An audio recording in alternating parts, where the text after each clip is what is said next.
Kota Makassar merupakan ibu kota Provinsi Sulawesi Selatan. Sebelumnya bernama Kota Makassar. Pada tahun 1971 hingga 1999 bernama Kota Ujung Pandang.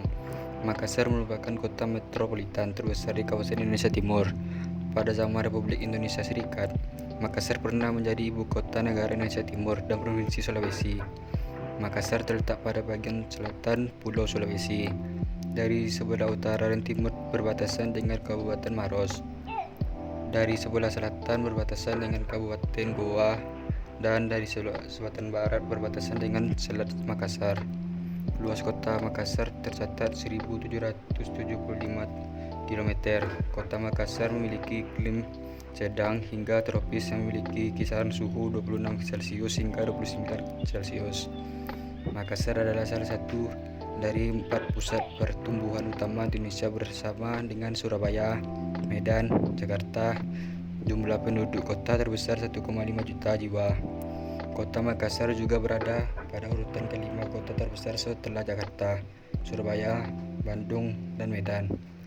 Menjadi kota besar tentu Makassar mempunyai banyak komoditas dan potensi yang melimpah.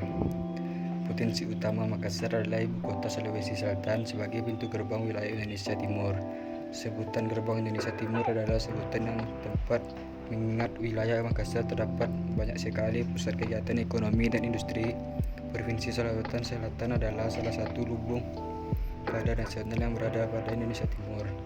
Hampir sekitar 80% hasil padi dari seluruh Pulau Sulawesi berasal dari Provinsi Selatan.